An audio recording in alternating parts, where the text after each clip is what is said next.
Welcome to एजलेसनेस। आज के video में हम बात करेंगे विश्व की प्रमुख जनजातियों के बारे में। प्रीलिम्स एग्जाम्स में इन जनजातियों से क्वेश्चन आने के चांसेस लगातार बने रहते हैं। प्रीवियस ईयर क्वेश्चंस जब आप देखेंगे तो आप पाएंगे कि ये जो जनजातियां हैं इनसे क्वेश्चंस लगातार आपको मिलते रहेंगे। इस लिहाज से ये जो टॉपिक है ये प्रीलिम्स के लिए काफ़ी हॉट टॉपिक हो जाता है। वैसे तो दुनिया भर में बहुत ढेर सारी जनजातियां हैं, लेकिन सबको आपको नहीं जानना है। कुछ जो इम्पोर्टेंट जनजातियां हैं उनके बारे में सिर्फ जानना है। वैसे तो जो सबसे कॉमन क्वेश्चन इनसे इस टॉपिक से पूछा जाता है वो ये है कि कौन सी जनजाति किस क्षेत्र में पाई जाती है।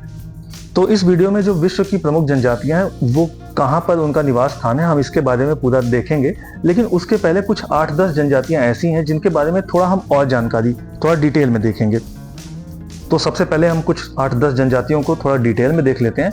उसके बाद बाकी जो जनजातियां हैं उनका और उनका निवास स्थान का एक टेबल फॉर्म में हम आपको बता देंगे जल्दी से। तो सबसे पहली जो जनजाति है वो है पिग्मी।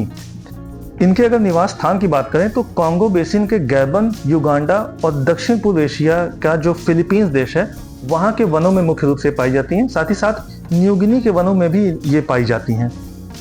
ये जनजातियां जो है वो स्थायी बस्तियां नहीं बनाते, ये अस्थायी झोपड़ियां बनाते हैं। और वो जो झोपड़ियां होती हैं वो मधुमक्खी का जैसा छत्ता होता है ना, उस शेप की होती हैं। और इनका जो कद होता है वो नाटा होता है। इनका कद जो है वो विश्व में जितने भी मानव पाए जाते हैं उनमें सबसे कम होता है। इनकी अर्थव्यवस्था का जो आधार है वो है आखेट, क्योंकि ये आखेट करने में काफी कुशल होते हैं। ये अपने गले में एक सीटी लटकाए जाते हैं जो बांस की बनी होती है, और उसके द्वारा ये जो पक्षियों की बोली होती है उसकी नकल करते हैं। और इसी के माध्यम से ये एक दूसरे को अपना संदेश भी देते हैं। और ये जो आखेट करते हैं इसके लिए ये तीर और भाले का प्रयोग करते हैं। इनके बारे में एक और फैक्ट बहुत इंपॉर्टेंट है, वो ये है कि इनको केला बहुत ज्यादा पसंद है। अगली जो जनजाति है वो है बोरा। ये पश्चिमी अमेजन बेसिन, ब्राजील का क्षेत्र हो गया, पेरू और कोलंबिया में ये पाए जाते हैं। और ये अपने जीवन यापन के लिए जो आदिम कृषि है वो करते हैं। शारीरिक गठन की अगर बात करें तो इनका शारीरिक गठन है अमेरिका का जो रेड इंडियन जो अमेरिका के हैं उनके जैसा है।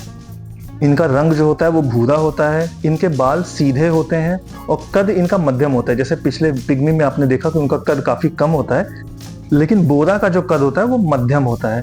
इनके बारे में एक और चीज बहुत फेमस है कि ये बहुत ज्यादा लड़ाकू होते हैं और निर्दयी होते हैं।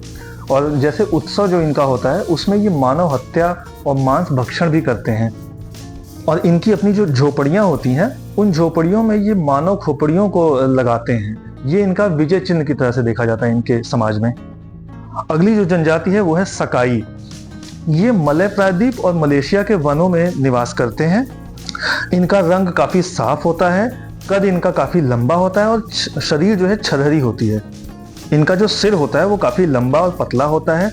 बाल काले होते हैं लेकिन घुंघराले होते हैं। जैसे अभी आपने देखा था बोरा में बाल बिल्कुल सीधे होते हैं, लेकिन सकाई में बाल घुंघराले होते हैं। ये भी प्रायः निर्दयी ही होते हैं। इनका जो प्रमुख व्यवसाय है वो है कृषि है, बागानी कृषि, आखेट वगैरह। अच्छा, एक इनके बारे में बड़ी इंपॉर्टेंट चीज है कि ये ब्लो पाइप का यूज करते हैं, यानी उसको हिंदी में बोलते हैं फूंक नली। ये एक बांस की नली होती है जिसमें से अगर ये फूंकते हैं तो आगे से बाण की तरह से एक होता है, वो निकल के जाता है और जाके गड़ जाता है जिसका भी ये शिकार करना चाहते हैं उसको। अगली जो जनजाति है वो सेमांग है। ये भी मलय प्रायद्वीप में ही होते हैं, लेकिन ये पर्वतीय भागों में पाए जाते हैं। फिलीपींस में भी पाए जाते हैं, मध्य अमेरिका में भी पाए जाते हैं। यहाँ तक कि अपना जो अंडमान द्वीप है वहां पर भी सेमांग पाए जाते हैं। ये निग्रिटो प्रजाति के होते हैं। इनके कद की बात करें तो वो नाटा होता है, रंग गहरा भूरा होता है, नाक छोटी और चौड़ी होती है, मतलब चिपटी नाक होती है, और होंठ भी चपटे होते हैं लेकिन मोटे होते हैं, और बाल इनके घुंघराले और काले होते हैं। यानी कि सकाई के जैसा ही इनका भी बाल होता है। सकाई सेमांग दोनों का बाल घुंघराले और काले ही होते हैं। ये इनका जो जीवन है वो मुख्य रूप से वनों से जो उपज होती है उन पर और आखेट पर निर्भर करता है। अगली जो जनजाति है वो है बुशमैन। ये काफी फेमस जनजाति है। दक्षिण अफ्रीका का जो कालाहारी मरुस्थल है वहां पर ये मुख्य रूप से निवास करते हैं। ये हबसी प्रजाति के होते हैं और अब इस वक्त ये लेसोथो, नेटाल और जिम्बाब्वे में भी पाए जाते हैं। इनकी आंखें जो है काफी चौड़ी होती हैं, त्वचा काली होती है, यानी कि रंग इनका काला होता है। और इनकी जो जनसंख्या है वो काफी तेजी से घटती जा रही है, ये एक चिंता का विषय है। इनका जो व्यवसाय है वो आखेट और जंगली वनस्पति का संग्रह करना है।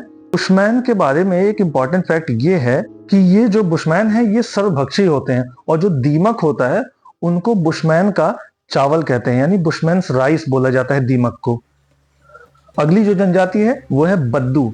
ये अरब के उत्तरी भाग में पाए जाते हैं और वहां पर ये कबीले के रूप में पाए जाते हैं और चलवासी जीवन व्यतीत करते हैं।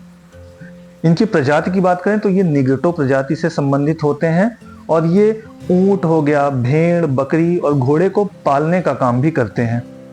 अगर कोई जलाशय मिल जाए तो उसके आसपास ये कृषि का कार्य भी करते हैं, यानी घुमंतू प्रजाति के लोग तो हैं लेकिन ये कृषि का कार्य भी करते हैं और ये तंबुओं में निवास करते हैं। क्यों तंबुओं में निवास करते हैं? क्योंकि ये घूमते फिरते रहते हैं, चलवासी जीवन व्यतीत करते हैं और साथ ही साथ सिर पर ये स्कार्फ भी बांधते हैं। ये एक इंपॉर्टेंट चीज है इनके बारे में। अगली जो जनजाति है वो है मसाई। ये तंजानिया, केनिया और पूर्वी युगांडा के जो पठारी क्षेत्र हैं वहां पर रहते हैं, लेकिन घुमक्कड़ी पशुचारक के रूप में जीवन निर्वाह करते हैं। एक इंटरेस्टिंग चीज इनके बारे में ये है कि जो भूमध्य सागरीय प्रजाति है और निग्राइड प्रजाति है, इन दोनों के मिश्रण की झलक इनमें दिखाई पड़ती है। ये झोपड़ियों में रहते हैं और ये जिस झोपड़ी में रहते हैं उनको क्रॉल बोला जाता है। और इनके बारे में एक और चीज है कि ये गाय को बहुत ज्यादा पवित्र मानते हैं और भोजन से रिलेटेड इनकी जो भी आवश्यकता है वो सभी की सभी ये पशुओं से पूरी करते हैं और ये मांस का भी सेवन करते हैं, दूध का भी सेवन करते हैं। इवन इनके बारे में तो ये कहा जाता है कि ये जो बैल, बछड़े और ये सब होते हैं इनको बलि देते हैं, इनके रक्त को भी पीते हैं। और ये जो रक्त होता है इसको ये डायरेक्ट भी पीते हैं और दूध में मिला के भी पीते हैं। अगली जो जनजाति है वो किर्गिज जनजाति है। ये बेसिकली मध्य एशिया में जो किर्गिस्तान है वहाँ पे पामीर के पठार और तिएन शान पर्वत क्षेत्र जो है वहाँ पर निवास करती है। आपको पता होगा कि किर्गिस्तान जो है आज जो देश है वो 1991 के पहले जो सोवियत संघ था उसका पार्ट था और उसी से 1991 में अलग होकर एक राष्ट्र बना है। ये जो किर्गिज जनजाति है ये मंगोल प्रजाति के लोग होते हैं। इनके त्वचा के रंग की बात करें तो वो थोड़ा पीला होता है, पीलापन, बाल लेकिन काले होते हैं, कद छोटा होता है, शरीर जो है सुगठित होता है और आंखें जो है वो छोटी और तिरछी होती हैं, थोड़ी सी खिंची हुई होती हैं। ये जो किर्गिज जनजाति है ये ऋतु प्रवास करते हैं, यानी कि अलग ऋतुओं के हिसाब से ये अपनी जगह बदलते रहते हैं। इनके बारे में एक इंटरेस्टिंग फैक्ट ये है कि जो दूध होता है उसको ये सड़ा के शराब की तरह से बनाते हैं जो टेस्ट में काफ़ी खट्टी होती है। अच्छा, ये घोड़े का मांस भी खाते हैं। तो घोड़े का मांस खाने वाली प्रजाति कौन सी है? वो किर्गिज है। और ये जिन तंबुओं में रहते हैं उनका शेप काफ़ी गोलाकार होता है और उसको बोलते हैं यूर्ट। अभी हमने पीछे देखा था कि मसाई जिसमें रहते हैं उसे बोला जाता है क्रॉल और ये जो किर्गिज होते हैं इन्हें बोला जाता है यूर्ट। अगली जनजाति है वो है एस्किमो। ये भी काफ़ी फेमस जनजाति है और एस्किमो का जो शाब्दिक अर्थ होता है वो होता है कच्चा मांस खाने वाला। यूएसए में जो अलास्का का क्षेत्र है वहाँ से लेकर जो ग्रीनलैंड का क्षेत्र है वहाँ तक जो टुंड्रा प्रदेश है वहाँ पर ये बेसिकली रहते हैं और ये भी मंगोलाइड प्रजाति के लोग ही हैं। इनका जो मुख्य व्यवसाय है वो है आखेट, यानी शिकार करके ये अपना जीवन यापन करते हैं। ये रेंडियर का पालन करते हैं। तो रेंडियर का पालन कौन करता है? एस्किमो करता है।